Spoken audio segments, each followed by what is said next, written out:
നമസ്കാരം. Welcome to Geetha's ഭക്തി ഗീതം. വൺ ഡേ വൺ ശ്ലോകം. Shrimad Mahabhagavatam 1013th day.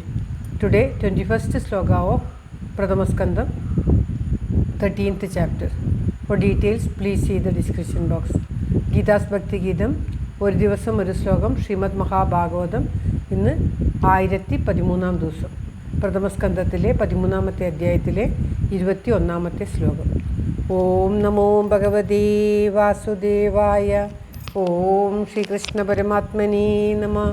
ഹരിശ്രീ ഗണപതയേ നമഃ. അവിഘ്നമസ്തു ശ്രീ ഗുരുഭ്യോ നമഃ. ഓം തത്സത്. കൃഷ്ണം നാരായണം വന്ദേ. കൃഷ്ണം വന്ദേ വ്രജപ്രിയം. കൃഷ്ണം ദ്വൈപായനം വന്ദേ. കൃഷ്ണം വന്ദേ പ്രദാസുതം. ഓം തത്സത്. ശ്രീപരമാനന്ദനാഥനായ അദ്വൈതദീപമായി മോക്ഷിച്ചു വൃന്ദമന്ദാരമായി കാരുണ്യവാരിധിയായി വിഭൂദേശനാം നാരായണൻ മമ മന്ദത മാറ്റണം. ഓം തത്സത്.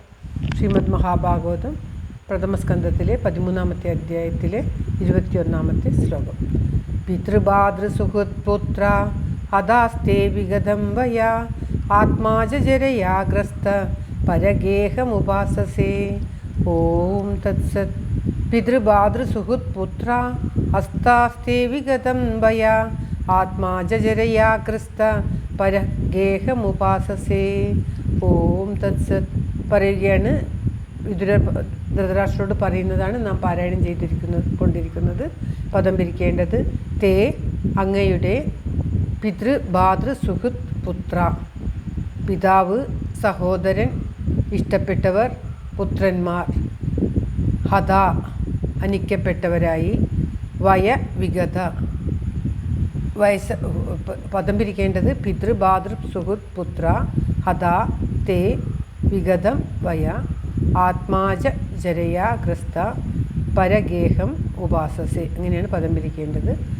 തേ അങ്ങയുടെ പിതൃഭാതൃ സുഹൃത്പുത്ര, പിതാവ്, സഹോദരൻ, ഇഷ്ടപ്പെട്ടവർ, പുത്രന്മാർ, ഹത അനിക്കപ്പെട്ടവരായി, വയം വിഗതം വയസ്സ് അതിക്രമിച്ചു, ആത്മാച ശരീരവും, ജരയാഗ്രസ്ത ജരയാൽ ഗ്രസിക്കപ്പെട്ടു, പരഗേഹം അന്യഭവനത്തെ, ഉപാസസെ ഉപാസിക്കുന്നു. ധൃതരാഷ്ട്രരുടെ ആ ദയനീയ സ്ഥിതി വ്യക്തമാക്കുകയാണ് വിതുരർ. അവിടുന്ന് ഇത്രയായിട്ടും നിങ്ങൾക്ക് പ്രപഞ്ച വൈരാഗ്യം വന്നിട്ടില്ലല്ലോ എന്ന് സൂചിപ്പിക്കുവാൻ പറയുകയാണ്. അങ്ങയുടെ അച്ഛൻ, സഹോദരന്മാർ, സുഹൃത്തുക്കൾ, പുത്രന്മാർ ഇവരെല്ലാം യുദ്ധത്തിൽ ശത്രുക്കളാൽ ഹനിക്കപ്പെട്ടു. വയസ്സും വേണ്ടുവോളം കഴിഞ്ഞു. ശരീരത്തിൽ ജര ബാധിച്ചു. ഇത്രയൊക്കെ ആയിട്ടും അന്യൻ്റെ വീട്ടിനെ ആശ്രയിച്ച് ഇരിക്കുന്നുവല്ലോ. സ്വന്തമെന്ന് പറയുവാൻ സ്വന്തക്കാരൊക്കെ യുദ്ധത്തിൽ നശിപ്പിച്ചു. അന്യരല്ല, തൻ്റെ സഹോദരൻ്റെ പുത്രന്മാരാണ്. പക്ഷേ ആ പുത്രന്മാരെ സ്വന്തമായിട്ടൊരിക്കലും ധൃതരാഷ്ട്രർ കരുതിയിരുന്നില്ല. അതുകൊണ്ടാണ് അപ്രകാരം പറയുന്നത്. എന്നിട്ടും അന്യൻ്റെ വീട്ടിനെ ആശ്രയിച്ചിരിക്കുന്നുവല്ലോ.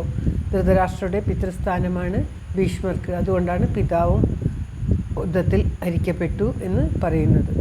ഇത്രയൊക്കെ ആയിട്ടും ധൃതരാഷ്ട്രർക്ക് ഈ ഇഹലോകത്തോടുള്ള, ലൗകികത്തോടുള്ള ആഗ്രഹം തീർന്നിട്ടില്ല. അതുകൊണ്ടാണ് വീണ്ടും ഭവനത്തിൽ വസിച്ച് സുഖിക്കുന്നത്. കാട്ടിൽ പോയി തപസ്സനുഷ്ഠിക്കാനുള്ള ആ ഒരു ചിന്ത അദ്ദേഹത്തിന് ഉണ്ടായിട്ടേയില്ല. ആ ചിന്ത ഉണ്ടാകുവാൻ വേണ്ടി ഇങ്ങനെ ധൃതരാഷ്ട്രരെ ഇകഴ്ത്തി പറയുകയാണ്, താഴ്ത്തി പറയുകയാണ് വിതുരർ. അങ്ങനെയെങ്കിലും അപമാനബോധം കൊണ്ട് അദ്ദേഹത്തിന് വിരക്തി ഉണ്ടാകട്ടെ എന്നുള്ള ഭാവത്തോടുകൂടി ജ്യേഷ്ഠനോട് ഇപ്രകാരം പറയുകയാണ് വിതുരർ. അവിടുത്തെ എല്ലാവരും മരിച്ചു. ബന്ധുക്കളും സ്വന്തക്കാരും മക്കൾ പോലും എല്ലാവരും മരിച്ചു. ഒരു മകൻ പോലും കർമ്മം ചെയ്യാൻ പോലും ബാക്കിയില്ല. അങ്ങനെയൊക്കെ ഉണ്ടായിട്ടും ഈ അരമനയിൽ രാജധാനിയിൽ സുഖിച്ച്, അന്യൻ്റെ രാജധാനിയിൽ സുഖിച്ച് ജീവിക്കുവാൻ തോന്നുന്നുവല്ലോ. വയസ്സും ഏറെയായി, ജരാനരയും ബാധിച്ചു. എന്നിട്ടും ഇപ്രകാരം ജീവിക്കുന്നുവല്ലോ എന്ന് പറയുകയാണ് വിതുരർ തൻ്റെ സഹോദരനായ ധൃതരാഷ്ട്രരോട്. ശ്ലോകം ഒരിക്കൽ കൂടി. പിതൃഭാതൃ സുഹൃത്പുത്ര ഹതാസ്തേ വിഗതം വയാ ആത്മാജരയാഗ്രസ്ത പരഗേഹം ഉപാസസേ. ഓം തത്സത്. സർവത്ര ഗോവിന്ദനാമ സങ്കീർത്തനം. ഗോവിന്ദ ഗോവിന്ദ. എല്ലാവരുടെയും നന്മയ്ക്കും ആയുരാരോഗ്യ സൗഖ്യത്തിനുമായി പ്രാർത്ഥിച്ചുകൊണ്ട് ശ്ലോകം ഭഗവാന്റെ തൃക്കാലത്ത് സമർപ്പിക്കുന്നു.